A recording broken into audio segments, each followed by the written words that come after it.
Mas então, abra comigo sua Bíblia, se você trouxe, em Eclesiastes, capítulo de número 11. Eclesiastes, capítulo de número 11. Glória a Deus. Como tema do nosso livro, Marido Sem Noção, porém o subtítulo é Como Ter um Casamento Mais Leve. Aleluia. Vamos lá. Eclesiastes 11, 9. Diz assim a palavra do Senhor: Alegra-te, jovem, na tua mocidade, e recreie-se o teu coração nos dias da tua mocidade. Anda pelos caminhos que satisfazem o teu coração e agradam os teus olhos. Porém, que todas essas coisas saiba, você dará contas a Deus, em nome de Jesus. Amém? Vou ler de novo, irmãos, para vocês fixarem. Alegra-te, jovem, na tua juventude, e recreie-se o teu coração nos dias da tua mocidade. Anda pelos caminhos que satisfazem o teu coração e agradam os teus olhos. Porém, saiba que todas essas coisas você terá que prestar contas a Deus. Vamos orar? Ó Deus, em nome de Jesus, nós louvamos o teu nome. Nós bendizemos o teu nome e te agradecemos por essa maravilhosa e abençoada tarde que nós estamos aqui. Deus, obrigado por tudo que já aconteceu e por tudo que ainda há de acontecer. Obrigado porque em todas as coisas o Senhor está no controle. E nessa tarde, Pai, em nome de Jesus, que seja mesmo uma tarde abençoada para a glória e honra do nome do Senhor. Amém. Glória a Deus. Irmãos, falar de casamento é algo que eu e a Tati nós amamos falar. E ainda mais falar de casamento baseado na palavra de Deus. É algo que Deus nos chamou para fazer e faz com que seja algo que arde em nosso coração. O casamento, todos nós sabemos, irmãos, casamento ele não é um mar de rosas. Embora, é claro, todos nós sonhamos em ter um casamento que seja um grande e abençoado mar de rosas. Mas quando nós vamos para a realidade das coisas, quando nós vamos para a realidade dos fatos, nós vemos que o casamento pode até ser um mar de rosas. Porém, como todas as rosas, elas têm espinhos. E se nós não tomarmos alguns cuidados, nós vamos, neste mar de rosas, acabar se machucando com os espinhos. E aquilo que é muito lindo, que são rosas, pode se tornar algo doloroso, algo que dói, algo que fere o nosso coração, algo que fere a nossa vida, algo que atrapalha o nosso relacionamento, rouba a nossa paz, rouba a nossa alegria. Mas veja bem, para termos um casamento mais leve, algumas observações se fazem necessárias. Por exemplo, em primeiro lugar, nós precisamos de aprender a lidar com a precipitação. Veja bem, em Lucas no capítulo 15, a partir do versículo de número 11, conta-se a parábola do filho pródigo. É claro, irmãos, que a parábola do filho pródigo, ela tem a sua essência, na sua mensagem que Jesus queria trazer. Mas quando nós pegamos essa palavra, e de uma forma inteligente e sensata, sem fazer heresia, e aplicamos ao casamento, nós podemos entender que, em nossos dias, infelizmente, nós estamos lidando com maridos pródigos e com esposas pródigas. Que é isso, pastor? Vamos lá. Cadê? Aqui está Eclesiastes, cadê Lucas 11? 15, 11, desculpa. E disse Jesus, um certo homem tinha 2 filhos. Vai na sequência aí, meu filho. E o mais moço disse ao pai: Pai, dá-me a parte dos meus bens, que me pertencem. E ele repartiu por eles a fazenda. 13. E poucos dias depois, o filho mais novo, ajuntando tudo, partiu para uma terra longínqua. E ali desperdiçou os seus bens, vivendo dissolutamente, somente até aqui. Por que nós podemos pegar e fazer uma aplicação sensata da parábola do filho pródigo e fazer uma analogia do marido pródigo e da mulher pródiga? Porque, irmãos, em nossos dias, muitas pessoas, maridos ou esposas, estão agindo como esse jovem agiu. Estão pedindo a sua parte na herança e querendo picar a mula, querendo viver a vida. Quantos são aqueles casamentos em que o marido pródigo chega para a esposa e fala: olha, não quero mais saber, me dá minha parte nessa herança, vamos dividir tudo, porque eu vou viver a minha vida, eu quero aproveitar a minha vida, eu quero ser feliz, eu mereço ser feliz, porque Deus me fez para ser feliz. E aí, esse marido ou essa esposa pega a sua parte na herança, pega a sua parte, divide tudo, 50%, e vai viver a vida dissolutamente, gastando, até quebrar a cara, irmão. Até quebrar a cara. Por quê? Porque nós precisamos de entender que se nós agirmos de forma precipitada dentro do nosso casamento, o que vai acontecer conosco é, nós vamos acabar quebrando a cara. O filho pródigo agiu precipitadamente, mas talvez você conheça um ou dois, ou até mesmo 10, maridos pródigos que estão agindo precipitadamente, pedindo a sua parte na herança, dividindo a herança, se divorciando e indo embora, viver a sua vida do jeito que ele acha que merece ser vivido. Já parou para pensar, irmãos? Quando nós olhamos para nós mesmos, quantas vezes nós temos a intenção, o desejo de agir precipitadamente e pedir a nossa parte nessa herança, nesse casamento e ir embora? Será que foi só eu?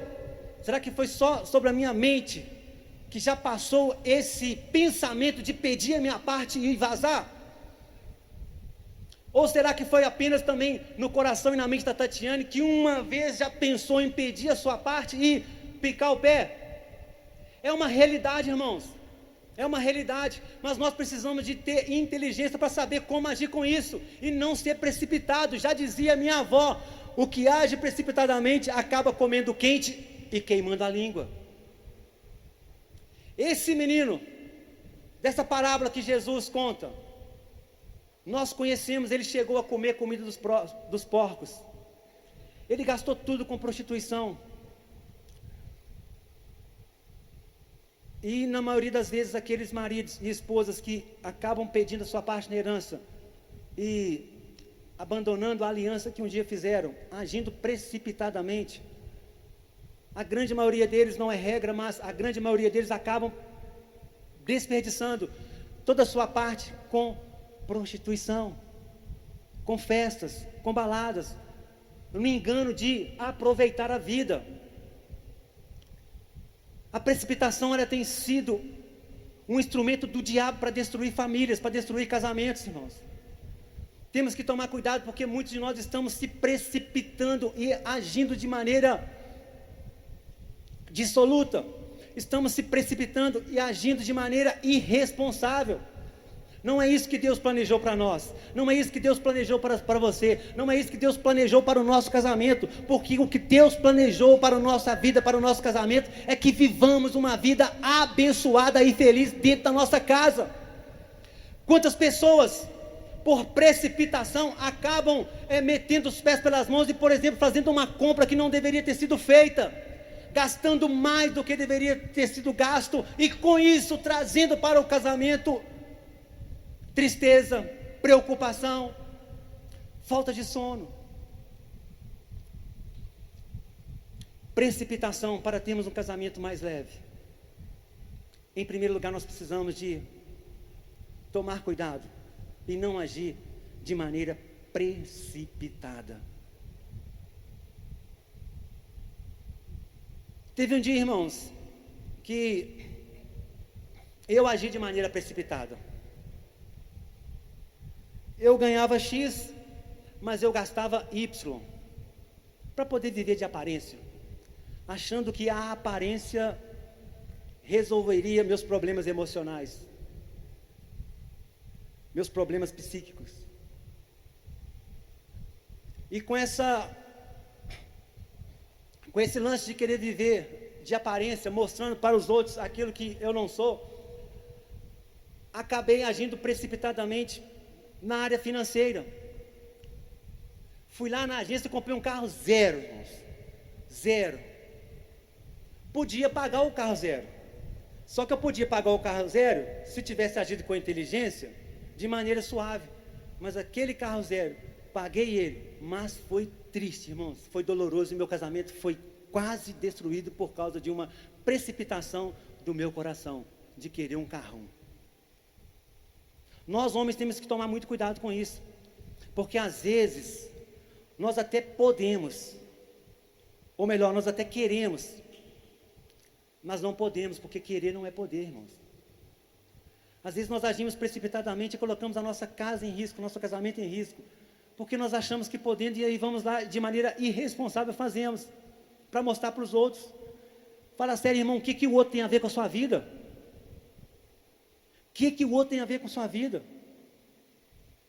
O que o vizinho tem a ver se você está comendo caviar, ou se você está comendo arroz com feijão? O que o vizinho tem a ver com isso? O que o vizinho tem a ver se você está vestindo camisa de marca ou camisa sem marca? O que o vizinho tem a ver se você tem R$1 milhão no banco ou se você tem R$1 no banco? O que o outro tem a ver com isso? Nada, sabe por quê? Porque a vida é sua, o casamento é seu, e você que tem que cuidar é de você, do seu casamento, da sua família. Não haja precipitadamente no que tange a vida financeira, porque senão você vai para o buraco e vai destruir a ti mesmo. Por quê? Você vai destruir a ti mesmo. Precipitação, irmãos. Precipitação. Quantos são precipitados ao comer? Come, depois passa mal. Por quê? Porque comeu demais. E aí, de repente, começa a ter problemas de saúde, porque de maneira precipitada come muito, e aí o corpo começa a dar os sintomas, começa a reagir, porque não aguenta, irmãos. Não está aguentando, é gordura demais, é fritura demais, é açúcar demais. Para de agir precipitadamente, irmãos. Irmã, quantos de vocês, por precipitação, estão acabando destruindo esse casamento? É precipitada, e aí manda o marido embora.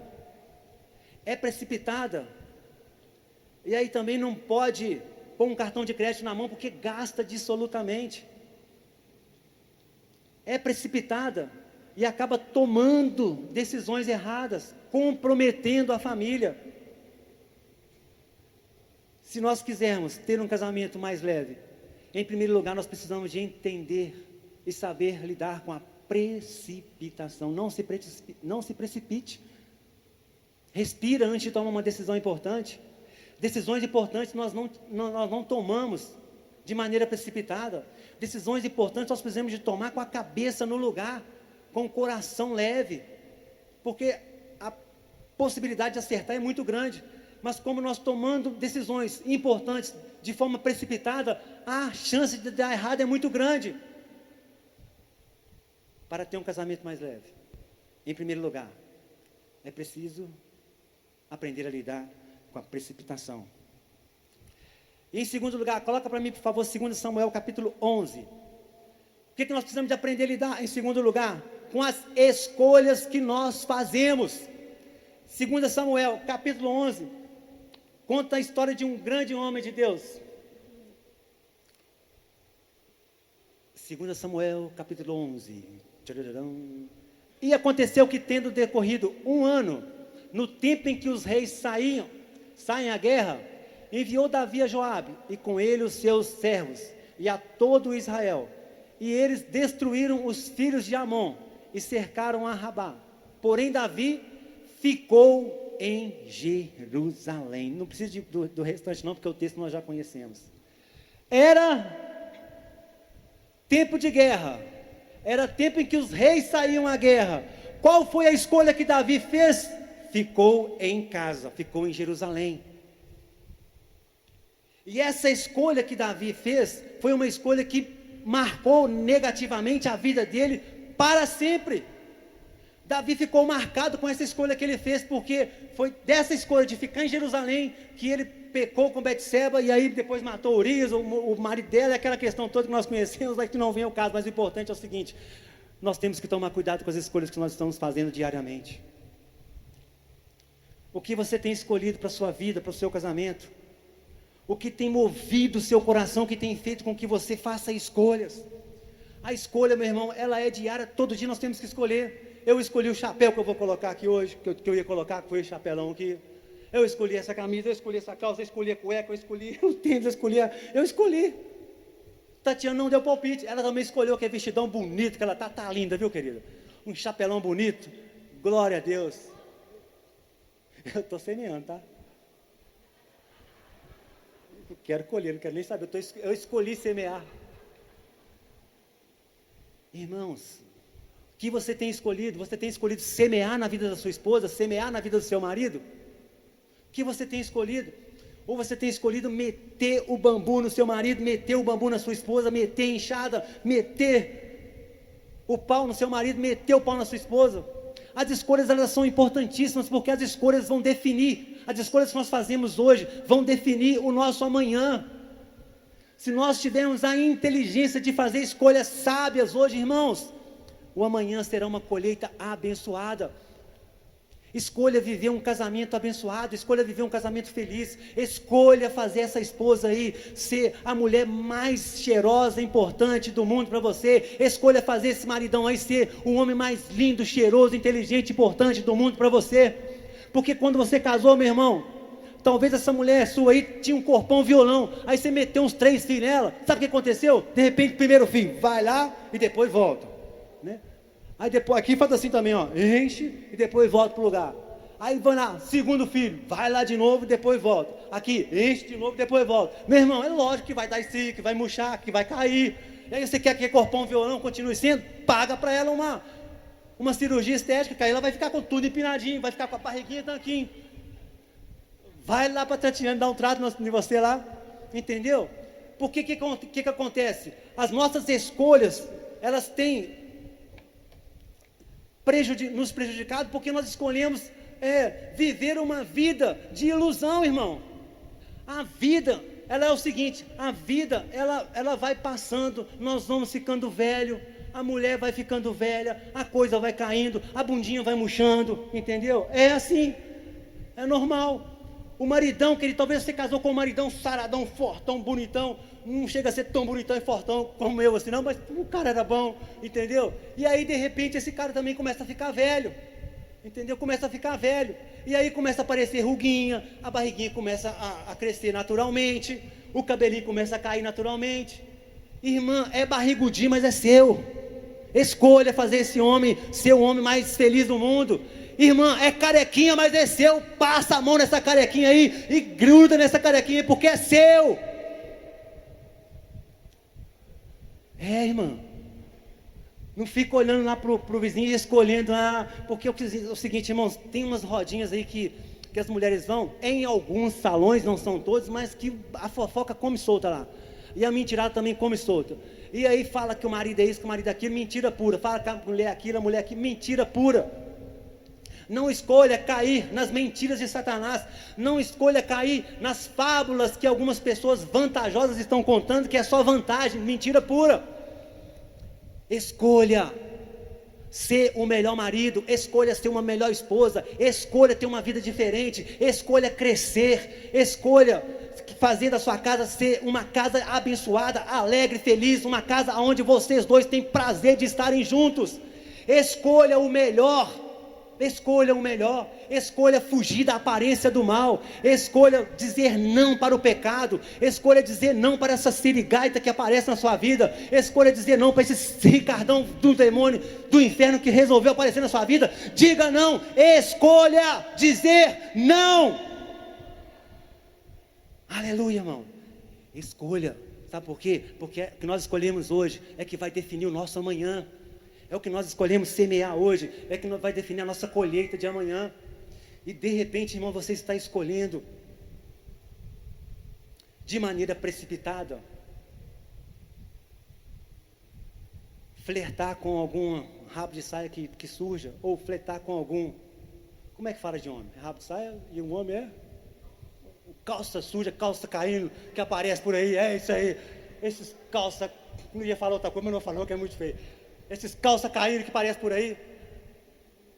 Escolha ser fiel. Escolha honrar a aliança que você fez no altar diante de Deus e das testemunhas que estavam presentes no dia do seu casamento. Escolha ser fiel, irmão. Escolha fazer a coisa certa. Escolha honrar a Deus no seu casamento. Escolha não ficar de bobeira quando o momento não é de cochilar, o momento é de levantar a cabeça e de ficar atento. Davi escolheu ficar em Jerusalém num tempo em que os reis saíam à guerra, e essa escolha foi terrível. Ele se prostituiu com a mulher do melhor amigo dele. Joabe era o comandante do seu exército, um homem de confiança dele. Ele escolheu ficar com a mulher do seu melhor amigo, vamos dizer assim, comandante do seu exército. Cuidado, irmão. Cuidado, irmã, com as escolhas que nós estamos fazendo dentro do nosso casamento. Para ter um casamento mais leve, em terceiro lugar, nós precisamos de tomar cuidado com a decepção. Olha só o que Lucas capítulo 24, a partir do versículo 13. Lucas 24, 13, o que está escrito? Eis que no mesmo dia, iam 2 deles para uma aldeia, que distava de Jerusalém 60 estádios, cujo nome era Emaús. E iam falando entre si de tudo aquilo que havia sucedido. E aconteceu que, indo eles falando entre si, e fazendo perguntas um ao outro, o mesmo Jesus se aproximou e ia com eles. Somente até aqui, obrigado. Tinha acontecido tudo aquilo que nós também sabemos, nós não vamos entrar no texto, mas eu quero só pegar esse texto para nós falarmos sobre decepção. Os discípulos no caminho de Emaús, irmãos, eles estavam decepcionados, porque aqueles que eles idealizaram como sendo o Jesus, o Filho de Deus, aquele que estaria com eles, que fez milagres, que fez maravilhas, que prometeu que não os deixaria, que estaria com eles para sempre, morreu. O herói deles morreu. O grande amigo deles morreu. A grande esperança deles havia morrido, Jesus. Então os 2 discípulos, eles vão a caminho de Emaús, decepcionados, conversando entre si. Porque na sequência do texto, quando Jesus se aproxima, eles falam: você é o único aqui que não sabe o que aconteceu? Temos que tomar cuidado com a decepção, porque o caminho de Emaús, ele pode significar muitas coisas para nós. O caminho de Emaús pode significar uma decepção dentro do casamento, e esse caminho pode ser um caminho de desistência, de desistir do casamento, desistir do marido, desistir da esposa, por decepção. Queridos, quantos de nós aqui já decepcionou o ente querido? Quantos de nós aqui já decepcionou o cônjuge? Nossa, eu já decepcionei a Tati tantas vezes. E ela também já me decepcionou tantas vezes. Somos perfeitos, graças a Deus por isso, não é? Somos perfeitos, graças a Deus por isso. Ou melhor, somos imperfeitos, graças a Deus por isso. Não somos perfeitos. Talvez você chegou aqui para o Congresso Entre Lençóis como os discípulos no caminho de Emaús, tão decepcionado com a vida, tão decepcionado com a igreja, tão decepcionado com os irmãos, tão decepcionado até mesmo com o próprio Deus, que falou: eu vou lá. Vou lá. De repente, quem sabe, acontece alguma coisa, eu vou lá. Nós temos que tomar cuidado, porque uma decepção no trabalho, se não tomarmos cuidado, ela vai influenciar o nosso relacionamento com o nosso cônjuge. Temos que tomar cuidado, porque um relacionamento, uma decepção com uma amizade, pode desencadear um problema dentro de casa. Temos que tomar cuidado, porque uma decepção, ela pode destruir o nosso casamento. Quantos de nós, quando casou, achou que estava casando, homens, com a princesa dos nossos sonhos? Era perfeita. Ia no banheiro, era cheiroso. Aí a gente está idealizando essa mulher, ela é perfeita, é a rainha, é a mulher dos meus sonhos. Ela deve ir no banheiro e sair de lá tudo cheiroso, não fede quando ela vai no banheiro. Ela deve fazer aquele bifinho 10 vezes mais gostoso do que o bifinho que a mamãe faz. Ela deve dormir lindinha, cheirosinha, e acordar lindinha, cheirosinha, sem bafo, com o cabelinho bonitinho, com a chapinha feitinha. Essa mulher é perfeita. E aí, queridos, nós decepcionamos, sabe por quê? Porque a gente começa a descobrir que a mulher vai no banheiro, fede igual o nosso. Ou tem alguém aqui que vai lá, o negócio fica cheiroso? Fede também, irmãos. É normal. A mesma comida que um come, o outro come. E o mesmo trabalho processado aqui no intestino é processado no estômago do outro também. E na hora da descarga é a mesma coisa. Quantos de nós aqui achou que a mulher melhor que o homem. Não tinha chulé. E aí idealizou, nossa, esse homem é cheiroso, oh, homem lindo, cheiroso. E aí descobriu depois, na primeira noite de casamento, que o homem tem chulé. Decepcionou. Falou, não, mas você era tão cheirosinho, mas você tirou o tênis, a casa fedeu a casa toda. Quantos de nós aqui, às vezes foi para o casamento achando que esse marido é o cara. Não, esse cara é o cara. E a mulher, ela busca mesmo no cara segurança, força. Para a mulher, o cara tem que ser o cara mesmo. Aí, de repente, surge uma coisa lá, e o cara é o primeiro a sair de fininho, corre, não assume a responsabilidade, não paga as contas, não honra os compromissos, entendeu? A mulher se decepciona. Quantos de nós achamos que nunca sairíamos traídos, e de repente, a traição chega dentro da nossa casa? É uma decepção, porque você idealizou a esposa dos seus sonhos, nunca imaginou que uma traição chegaria na sua casa. Você idealizou o marido dos seus sonhos, nunca imaginou que a traição chegaria na sua casa. E aí de repente você descobre, ela me traiu, ele me traiu. Decepção, tristeza, angústia, dor, problemas. Por isso que nós não podemos agir de forma precipitada. Por isso que nós temos que tomar cuidado com as escolhas que fazemos, para que não fiquemos decepcionados. E a decepção alojada no coração trazer destruição para o nosso casamento. Nós temos que viver, irmãos, de maneira soluta, de maneira inteligente. Deus, ele idealizou para o marido e para a esposa. Deus idealizou para o homem e a mulher, na pessoa de Adão e Eva, que eles se unissem, se tornassem uma só carne, deixassem pai e mãe e vivessem juntos, unidos para sempre. Problema todo mundo tem, irmão. Dificuldade todo mundo tem.